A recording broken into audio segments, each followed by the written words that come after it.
teman-teman. Sebelum kita memulai pembelajaran di pagi hari ini, mari kita bersatu di dalam doa. Selamat pagi Tuhan Yesus, terima kasih atas berkat-Mu, Engkau telah membangunkan kami dengan sehat dan selamat. Tuhan, sebentar lagi kami akan memulai pembelajaran pendidikan agama Kristen, berkati dari awal, pertengahan hingga akhir. Dan juga berkati agar materi yang diberikan bisa kami terima dengan baik dan bisa diterapkan di kehidupan sehari-hari kami. Terima kasih Tuhan, haleluya, amin. Terima kasih Elan sudah memimpin doa bagi kita semua. Anak-anak, hari ini kita memasuki bab yang ke-13. Judulnya adalah memilih untuk bersyukur. Bab ini masih melanjutkan bab-bab yang sebelumnya, yaitu membahas soal bersyukur. Dan hari ini kita akan kembali ditegaskan bahwa bersyukur seperti pelajaran di bab yang ke-12 bukan tindakan pasrah. Bersyukur itu tindakan aktif. Nah, memilih, apa sih memilih itu? Nah, sebelum kita membahas lebih lanjut, kita akan mendengarkan sebuah cerita yang dibawakan oleh Vindi. Silakan, Vindi. Ada seorang ibu yang setiap hari terus mengeluh karena rumahnya terlalu kecil. Ia memiliki 3 orang anak yang tidak mempunyai kamar. Tidur pun harus bertumpukan, belajar juga harus bergantian. Lalu ia menemui pendetanya dan mengeluhkan keadaannya. Tuhan, kok tidak peduli dengan keluarga kami, Pak Pendeta? Padahal kurang apa saya dan suami ini? Bekerja keras sudah, berdoa dan berpuasa juga sudah. Tapi hidup kami ya begini-begini saja. Kami mesti bagaimana lagi? Tanyanya. Saya punya cara untuk mengatasinya. Asal ibu mau mengikuti semua kata-kata saya, kata Pak Pendeta. Saya janji, Pak Pendeta. Pokoknya asal kami bisa menarik napas lega. Ajaklah para keponakan dan sepupu ibu menginap di rumah ibu. Minggu depan, ibu datang lagi kemari. Walau heran, ibu itu mengikuti kata-kata Pak Pendeta. Ia pulang lalu mengajak para keponakan dan saudara sepupunya menginap di rumahnya. Seminggu kemudian, ia datang kembali ke pendetanya. Waduh Pak Pendeta, rumah kami tambah sumpek dan sempit. Tobat saya, tobat. Bagaimana ini? Keluhnya pula. Ibu masih mau mengikuti kata-kata saya? Tanya Pak Pendeta. Tentu Pak Pendeta, pokoknya asal kami bisa menarik napas lega deh. Begini, ibu masih memiliki beberapa ekor kambing dan ayam bukan? Nah, ibu coba bawa mereka semua masuk ke rumah. Minggu depan, ibu kembali ke sini. Benar-benar nasihat gila. Tetapi karena sudah janji, ibu itu menuruti juga apa yang dikatakan Pak Pendeta. Ia pulang, lalu membawa masuk ke rumahnya kambing dan ayam miliknya. Seminggu kemudian, ia datang lagi ke pendetanya dengan wajah tambah kusut maut. Rumah kami tambah tak karuan, bukan hanya sumpek dan sempit, malah jadi bau dan kotor. Sekarang, apalagi nasihat Bapak? Tanyanya putus asa. Nah, sekarang ibu pulang deh. Semua keponakan dan sepupu pulangkan ke rumah mereka masing-masing. Kambing dan ayam kembalikan ke kandang, kata Pak Pendeta lagi.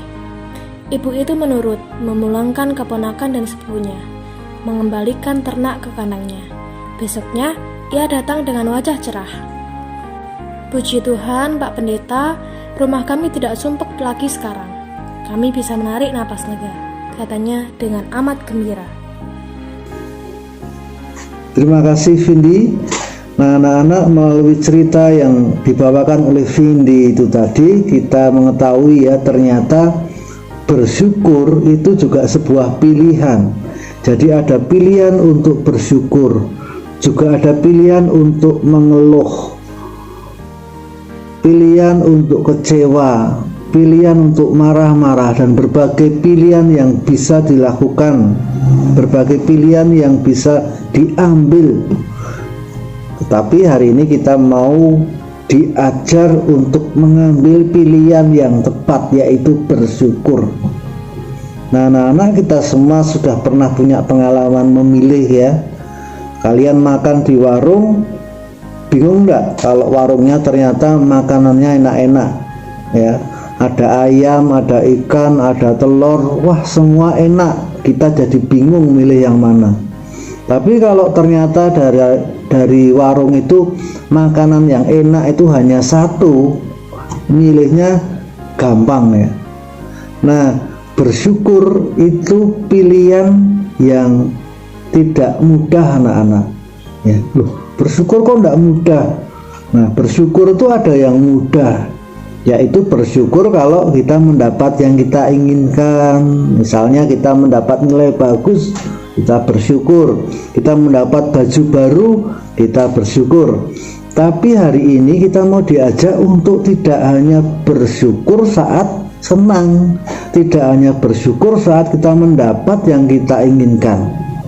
Justru bersyukur itu harus menjadi pilihan meskipun tidak enak gitu. Kita akan belajar untuk tetap bersyukur meskipun keadaan susah atau tidak menyenangkan buat kita. Nah, hari ini kita akan mendapat teladan dari dua orang tokoh ya, dua orang nabi yang ada di Alkitab.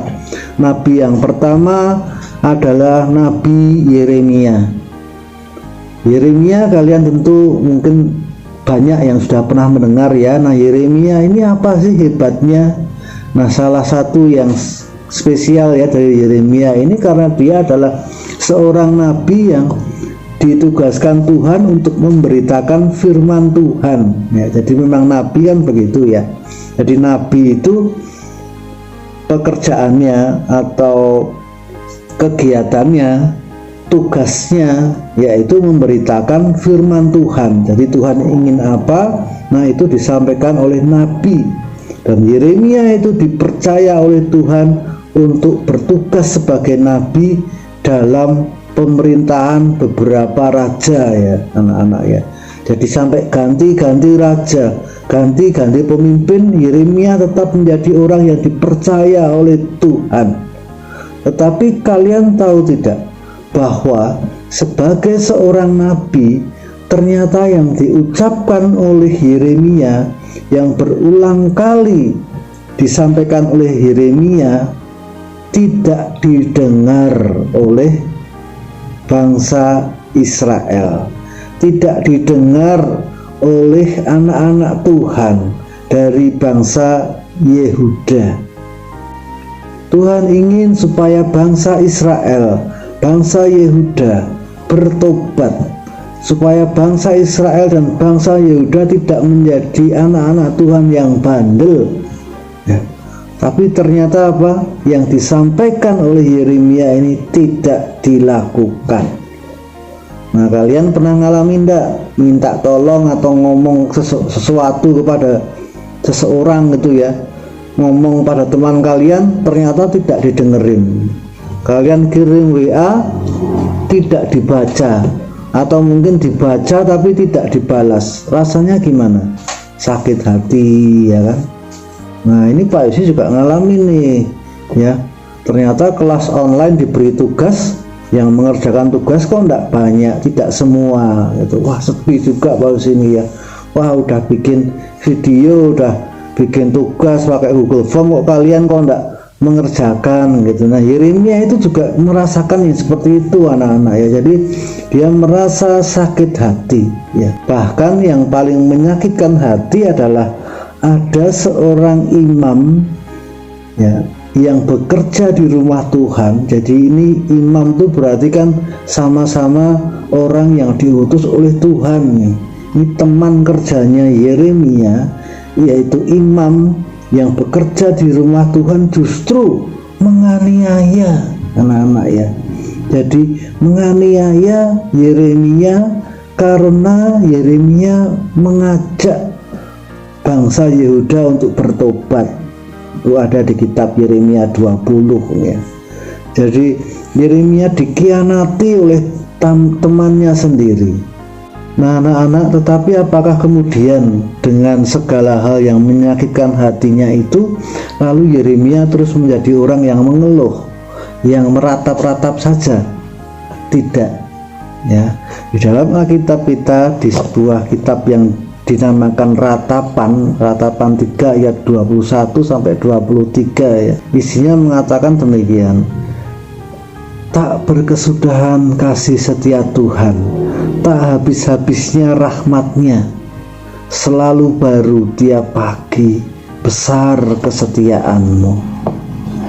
Nah anak-anak, ini luar biasa ya, karena Yeremia dengan segala kekecewaannya, sakit hatinya gitu, dia tetap memilih untuk bersyukur, memilih untuk tetap mau melihat bahwa yang terjadi pada dirinya itu bukan berarti Tuhan meninggalkan.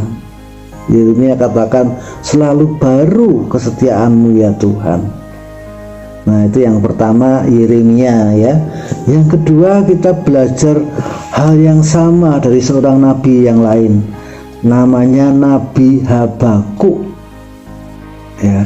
Nabi Habakuk ini juga seorang nabi yang dipakai oleh Tuhan. Dia bekerja pada zaman Raja Yoyakim, dan sama seperti Yeremia ya, Habakuk ini diutus oleh Tuhan untuk memberitakan firman Tuhan, untuk meminta supaya bangsa Yehuda itu mau bertobat gitu ya. Tuhan ingin supaya bangsa itu tidak makin bandel-bandel terus ya, sampai akhirnya nanti bisa-bisa bangsa itu hancur karena mereka tidak mau dengar apa yang diinginkan Tuhan. Tetapi ternyata sama seperti Yeremia ya, yang dikatakan oleh Habakuk ini tidak didengerin anak-anak ya. Bangsa Yehuda terus bandel, melanggar firman Tuhan, terus berbuat dosa dan tidak mau bertobat. Nah tetapi meskipun kita tahu ya, wah Habakuk ini pasti kecewa ya, aku udah ngomong baik-baik kok tidak didengerin gitu ya. Kita membaca dalam kitab Habakuk 3 ayat 17 sampai 19. Sekalipun pohon ara tidak berbunga, pohon anggur tidak berbuah, hasil pohon zaitun mengecewakan, sekalipun ladang-ladang tidak menghasilkan bahan makanan, kambing domba terhalau dari kurungan, dan tidak ada lembu sapi dalam kandang, namun aku akan bersorak-sorak di dalam Tuhan, beria-ria di dalam Allah yang menyelamatkan aku. Allah Tuhanku itu kekuatanku, yang membuat kakiku seperti kaki rusa, yang membiarkan aku berjejak di bukit-bukitku. Nah anak-anak, ini apa sih kok sekalipun pohon ara tidak berbunga, pohon anggur tidak berbuah, pohon zaitun mengecewakan, dan seterusnya. Nah ini anak-anak, pada saat itu ya, yang menjadi keinginan orang-orang itu kalau mereka punya pohon ara, itu inginnya pohon aranya berbunga, pohon anggurnya berbuah, punya pohon zaitun itu juga punya buah yang baik, bisa punya kambing dan domba yang tidak pergi dari kurungan. Nah tapi ternyata yang terjadi tidak seperti yang diharapkan Habakuk. Jadi dalam ayat ini Habakuk mau mengatakan bahwa sekalipun keadaan di sekitarku tidak sesuai dengan yang aku inginkan, tetapi aku mau tetap bersorak-sorak ya, tetapi aku tetap mau bersyukur. Nah tapi ini ada yang perlu kita perhatikan, karena Habakuk katakan bersorak-sorak dalam nama Tuhan, bersorak-sorak di dalam Tuhan. Jadi bersyukur, bersukacita itu karena Tuhan ada. Habakuk tidak putus asa, Habakuk tidak mengeluh, Habakuk tidak menjadi orang yang sakit hati lalu berlarut-larut sedih terus menerus, enggak ya. Karena apa? Karena Habakuk yakin ada Tuhan yang besertanya, ada Tuhan yang membuat sekalipun pohon ara tidak berbuah, sekalipun pohon zaitun mengecewakan dan seterusnya itu enggak apa-apa. Nah anak-anak, bisa enggak ya kita kayak gini ya, sekalipun nilaiku tidak bagus, Sekalipun aku tidak mendapat yang aku inginkan, sekalipun usahaku sia-sia, sekalipun yang aku lakukan ternyata tidak diterima dengan baik oleh orang tua, sekalipun teman-temanku mengejek, tapi aku tetap bersorak-sorak di dalam Tuhan. Bisa enggak nih ya anak-anak? Hal itu tidak mudah. Nah, jadi bersyukur itu memang tidak selalu dengan gampang dilakukan. Bersyukur itu gampang kalau kita mendapat apa yang kita inginkan. Bersyukur itu gampang kalau kita bisa mengerjakan tugas kita dengan mudah. Yeremia dan Habakuk mengerjakan tugas baik-baiknya, hasilnya ternyata tidak baik. Nah, jadi anak-anak, ada beberapa hal yang bisa kita pelajari. Ada 4 dari Habakuk dan dari Yeremia ini. Kita mau belajar mengenai 4 hal. Yang pertama, supaya bisa bersyukur kita harus fokus kepada kasih karunia Tuhan. Fokus kepada kasih karunia Tuhan. Jadi seberat apapun hidup kita, sesusah apapun yang sedang kita alami, apa sih yang masih kita bisa syukuri? Pasti banyak ya, banyak yang bisa kita syukuri, asalkan kita mau fokusnya atau pusat perhatian kita adalah kepada kasih Tuhan. Coba, apa sih kasih Tuhan kepada kita hari ini? Hari ini kita masih bisa sarapan ya semua ya. Hari ini kita masih tinggal dalam rumah ya. Hari ini kita masih bisa punya baju ya. Hari ini kita masih bisa bersekolah ya, meskipun secara online. Nah, itu semua bukti kasih karunia Tuhan anak-anak. Cuman seringkali kita tidak kepikiran karena kita fokusnya lain ya. Fokus kita itu bukan kepada kasih karunia Tuhan, fokus kita kepada apa yang kita inginkan. Seringkali gitu ya. Seringkali yang kita pikirkan itu adalah, kok aku belum dapat itu ya, kok aku belum mempunyai ini ya. Nah, ya enggak apa-apa juga kita pengen ini dan itu, tapi pada saat yang kita ingini itu tidak tercapai, lalu bagaimana dong? Kita akan susah untuk bersyukur. Nah, supaya bisa bersyukur, kita yang pertama-tama harus fokus kepada kasih karunia Tuhan. Kita pikirkan, kita renungkan kasih Tuhan itu apa kepadaku, itu apakah Tuhan betul-betul sudah tidak mengasihi aku? Enggak ya.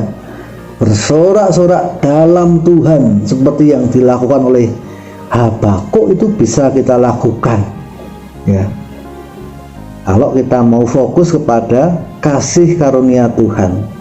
Seperti kata Yeremia, tak habis-habisnya rahmatnya, selalu baru, setiap pagi ada saja rahmatnya ya. Puji Tuhan ya. Tuh. Yang kedua, jangan mengeluh. Nah, ini juga tidak mudah ya, karena kita paling gampang, paling mudah tuh ya mengeluh ya. Kalau bersyukur itu butuh latihan, butuh usaha. Kalau mengeluh tidak usah latihan ya. Sejak bayi kita semua pintar untuk nangis ya, ngoek-ngoek ya, minta tolong ini dan itu ya. Mengeluh tuh paling gampang. Nah, tapi hari ini kita belajar ya, ayo kita mulai sedikit demi sedikit ya, kurangi. Kalau belum bisa menghilangkan, kita belajar ngurangi dulu ya. Aduh, jangan sampai mulutku ini mengeluarkan perkataan yang mengeluh gitu ya. Coba aku mau lihat yang positif aja gitu ya. Apa sih yang positif gitu ya? Wah, ini sekolah kok online lagi ya, keluar kuota, keluar biaya lebih. Nah, tapi kita cari positifnya dulu ya anak-anak ya. Apa ya? Oh ya, aku masih bisa bersyukur kok, meskipun online, meskipun aku harus beli kuota, tapi aku masih bisa sekolah dan itu harus aku syukuri. Nah, itu yang disebut dengan kita belajar supaya jangan mengeluh. Kalau hanya mengeluh, Habakuk lu gampang banget ya mengeluh ya. Wah, ini pohon ara enggak berbuah, pohon zaitun bikin kecewa, kambing dan domba pergi dari kandang-kandang. Nah, banyak yang bisa dikeluhkan oleh Habakuk, tapi enggak. Dia justru bersorak-sorak dalam Tuhan. Yang ketiga, yuk kita coba daripada mengeluh ya, daripada kita sedih susah, coba lakukan yang baik dan berguna untuk orang-orang di sekitar kita. Orang tua kita lagi ngapain sih itu? Oh, lagi masak, coba kita bantu. Jangan bantu ngabisin ya, bantu masak ya, bantu nyuci ya. Oh, itu temanku ada kesulitan apa sih, coba aku bantu. Nah, anak-anak, cara yang ketiga ini dengan cara kita coba untuk melihat ke sekitar kita ya. Maksudnya apa? Maksudnya supaya mata kita ini tidak tertuju kepada diri kita sendiri terus gitu ya. Supaya kita tidak hanya melihat aku ini susah banget hidupku, kasihan aku. Nah, enggak ya. Lihat di sekitar, bantu apa yang bisa kita lakukan, kita bantu. Nah, dengan cara itu kita akan belajar untuk menjadi orang yang tidak hanya melihat kesusahan diri sendiri ya. Justru kita mau dipakai oleh Tuhan. Nah, akhirnya apa? Akhirnya kita pasti akan menjadi orang yang lebih mudah untuk bersyukur, tidak hanya mengeluhkan diri sendiri. Yang terakhir, yang keempat, yuk coba mulai buat catatan anak-anak ya. Kok rahmat Tuhan baru setiap pagi itu apa sih? Nah, yang keempat nih kita bisa coba buat catatan ya di handphone atau di buku. Coba nih, hari ini berkat Tuhan apa buat aku. Besok pagi juga direnungkan, dipikirkan apa sih yang bisa aku syukuri ya. Jadi seperti kata kitab Ratapan itu tadi ya, tidak habis-habisnya rahmat Tuhan itu. Betul enggak toh? Coba kalian buat catatan tuh ya, betul enggak sih? Nah, apa hanya Yeremia yang merasakan itu? Enggak ya. Yeremia, Habakuk, Pak Yosi dan kita semua diberi rahmat oleh Tuhan setiap pagi, setiap hari, bahkan setiap saat. Yang perlu kita latih, yang perlu untuk kita lakukan adalah memilih yang tepat anak-anak ya. Kita bisa memilih untuk mengeluh, bisa memilih untuk marah-marah, bisa memilih untuk kecewa, sedih, patah hati dan sikap-sikap jelek lainnya. Nah, pilihan terserah kepada kita ya. Tuhan berikan kita akal budi untuk memilih yang mana. Tapi hari ini kita diingatkan bahwa hidup yang berkenan kepada Tuhan adalah hidup yang mau memilih untuk bersyukur. Amin.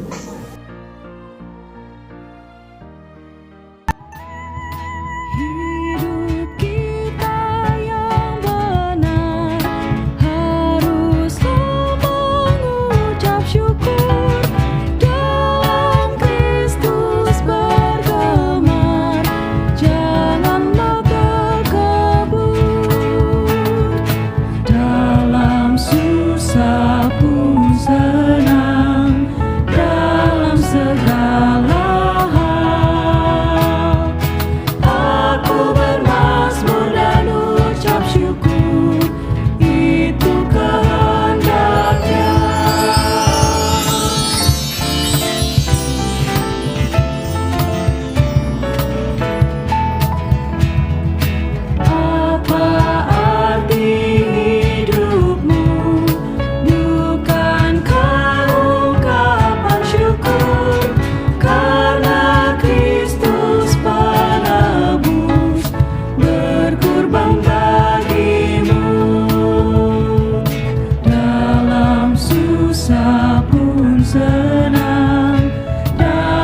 segala